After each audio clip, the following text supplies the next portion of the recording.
Hey guys, and welcome back to my channel. Just want to take a second to thank my mother-in-law for this beautiful Martha Stewart pot and pan set. Oh my god, I've been wanting them for so long. But without further ado, let's get right into it. Listen, Linda, listen. If you are not soaking your pork chops for at least 30 minutes to an hour, I am not eating at your house. You hear me? Do you hear me? Soak your meat. Stop playing. Soak it. There shouldn't be this much blood in pork chops. Get it together. Get it together. Alright, I'm also making pork neck bones also. My husband really likes them, but I soak these also for about 30 to 45 minutes, and they're on the pot boiling right now for another. Alright, right here I am patting my meat dry so that my seasonings can stick to it nice and good. You know you hate how the seasoning falls off. Well, that's because of the water. Alright guys, here is my seasoned blend. I will leave a description in the box below to show you guys how I make this. It's really simple. It's like garlic, herb, onion powder, garlic powder, parsley, all kinds of goodness. Himalayan salt is what I use in all my cooking. I do not use any idolized or processed salts at all. And yeah, I'm just gonna rub that in to that meat. Some good stuff right there, guys. I'm trying to tell you. But yeah, this is what I do. And I'm actually listening to Murray while I'm doing this, but you guys don't hear that. Alright, so I'm actually going to put this in the refrigerator for another 15 minutes. And I also scrambled like 2 eggs because I'm actually going to put that in the meat after it's done. I don't like to dip my meat in egg and all that. I coat it right there, and that's how I like to do it. So, but I got some seasoned flour here, and I'm about to show you guys the goodness of frying a pork chop. All right.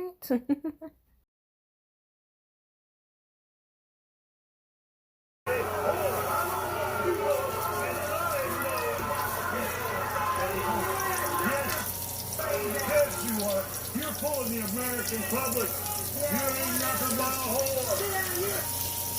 Shut up. Yeah, right. Yeah. Just 500 men to come in here, and you still You must have pretty much lined up. You must have pretty much got my life lined up 500 men. I have known you for a long time. Yeah, and right. You know that you're nothing but a... Nothing to do with me. Oh, the ones who ain't... Alright guys, right here I am flipping the pork chops and they smell so good. I'm actually in the kitchen listening to Murray. This woman went on Murray 8 times, and every time he was not the package. I like to entertain myself when I'm cooking, just to laugh at some of these people and some of these characters, but yeah. Alright, so I went ahead and cut up some onions and some green onion, and I used the same grease that I actually fried the pork chops in. So it gives it a lot much flavor. It's just so perfect like that. That's how I like to do it. So I saute the onions and just wait. I want to show you guys how I make my gravy. This is chicken broth, and I put like half of a bowl of chicken broth and some flour, and I go ahead and mix that up real good in the chicken broth. And I also sometimes I add salt, but because the pork chops are well seasonings and the neck bones are well seasoned, I'm not going to do that. And I also use my browning to give it some color and a little bit of flavor. So this is why I don't add the salt, because this browning will give it a nice little taste. So yeah, that's how I make my gravy. And I do add water, and I do put a little bit of flour in the onion mixture on the stove, and I kind of like fry that in before I actually pour this in there, okay? Yep. All right, so I'm putting some flour in there, and I'm gonna let that kind of cook and become a nice little roux for me, a nice little roux. But yeah, that looks so good, man. You can't eat it like this, but you could. But it just smells so good from where I'm at. And I pour that gravy right in there, guys, just like that. So if you really want to make some homemade gravy at home, this is the way to make it. All right. While my gravy is cooking, I went ahead and put my pork neck bones in there. Look at that, guys. The only reason why I didn't show you guys how to make this is I was really focused on the pork chops. So this was kind of like for me. But yeah, it smells so good, guys. You guys are missing out on this. Mix that all in there.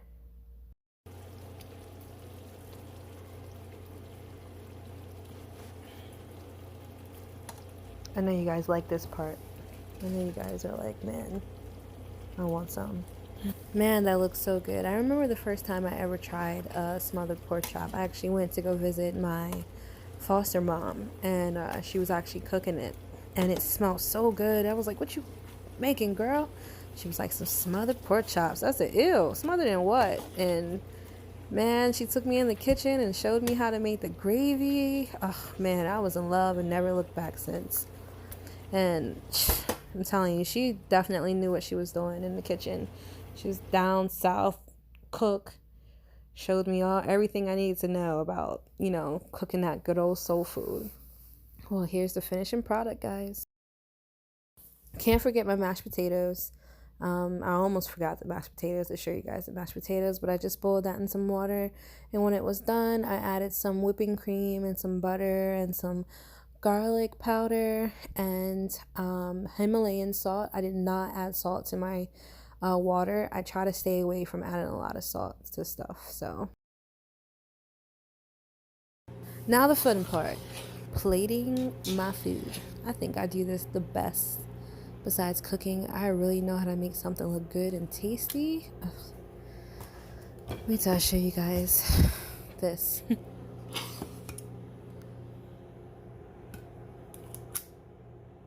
When I learned how plating was so important in culinary art school, it was like, it's like I had an epiphany of how even if my food tasted bad, if I plated it well, people would like it. So I've always been an expert on making my food look good, and the presentation, that's like a really big deal for me. So here it is, guys. Smothered pork chops and smothered neck bones. Oh my god. I did add some roasted corn there too, but I had to add a vegetable, you know, for the kids. So here we got it. Look at those neck bones, guys. Don't be hating. Don't be hating. Y'all know that look good. Wish I had some right now. Well, I did, but you know what I mean. Wish I had some right now. That looks so good. All right, guys. Thank you so much for watching. I appreciate you guys. Much love to you and your family. And I hope you enjoyed this video. I'll show you guys how I make my pineapple sweet tea. I'm still trying to, you know, make sure I own that. So, you know what I'm saying? Goodbye.